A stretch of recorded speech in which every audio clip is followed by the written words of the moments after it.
Get ready for the dictation in 3, 2, 1, start. Honorable Speaker, Sir, we are now the fifth largest economy of the world.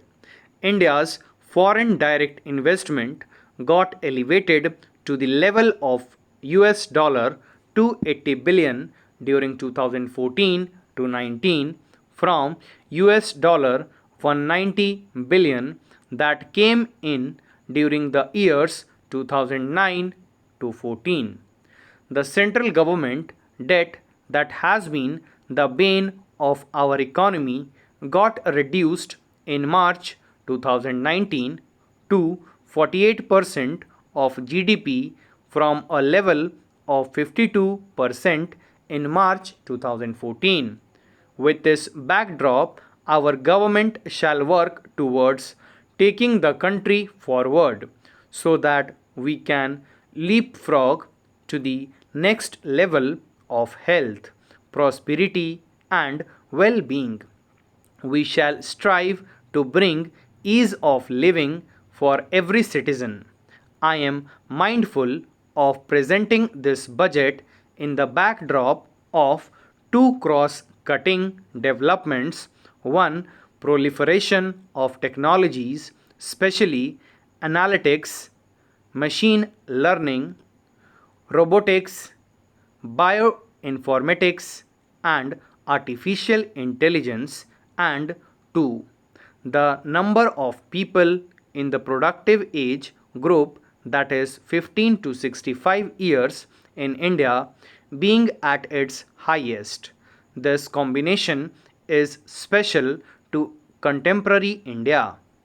Across the world, if there is a shrinking of globalization equally, there is a debate on the efficacy of monetary policy too. The efforts we have made in the last 5 years and the energy, enthusiasm, and the innovation of our youth are the ignition required to push forward. The Indian spirit of entrepreneurship, which weathered several storms over the centuries, inspire and motivate us. We recognize the need to support and further energize this spirit. This budget is woven around three prominent themes.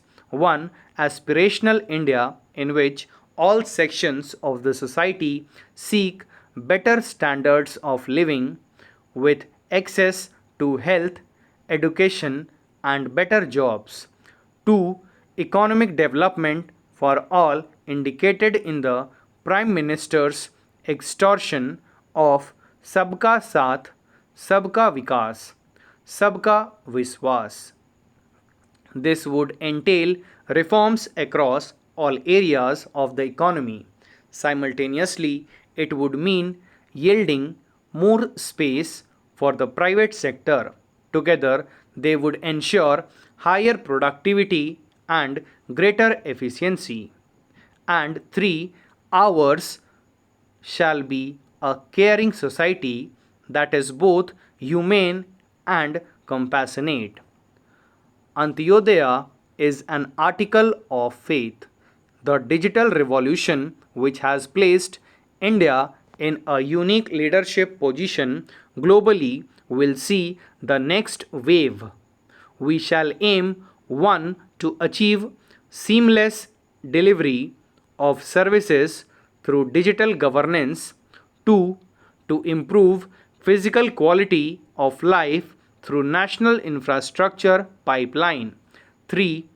Risk mitigation through disaster resilience, and 4. Social security through pension and insurance schemes as such. To summarize my introductory remarks, this budget, Speaker Sir, is dedicated to provide ease of living to all citizens.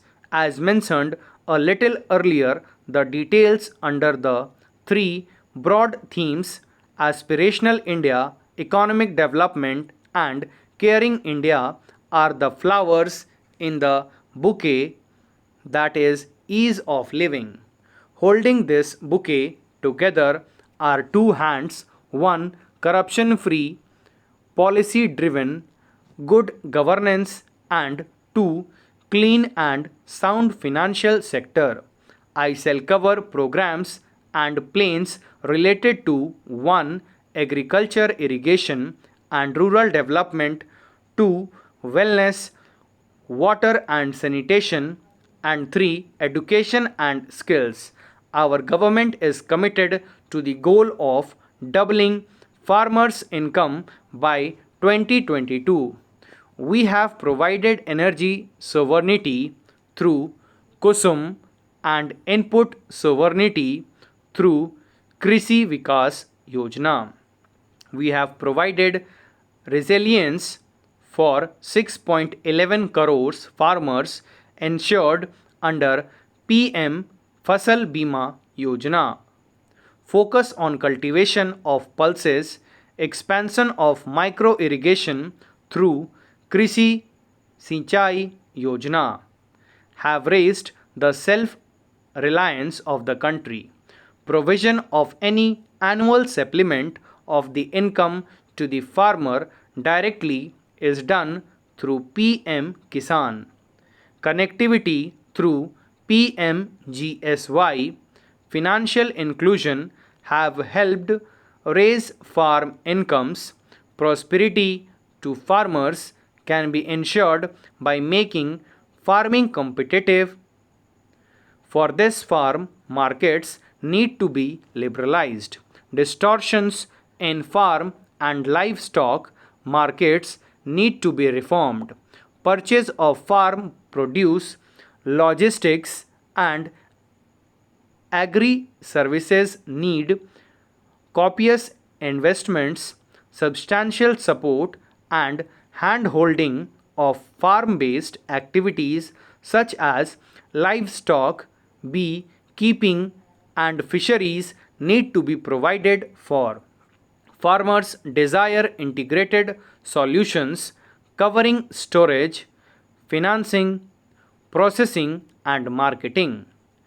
Adopting sustainable cropping pattern and bringing in more technology are integral to our plan.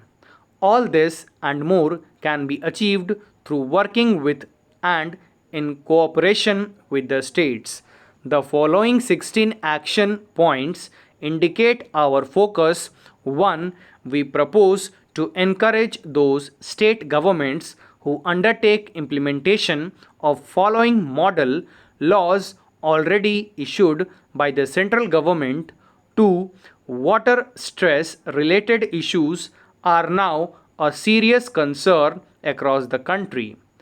Our government is proposing comprehensive measures for 100 water stressed districts. 3. In the budget speech of July 2019, I had stated that Annadata can be Urjadata. 2. The PM Kusum scheme removed farmers' dependence on diesel and kerosene and linked pump sets to solar energy. Now I propose to expand the scheme to provide 20 lakh farmers for setting up stand-alone solar pumps. Further, we shall also help another 15 lakh farmers solarize their grid connected pump sets.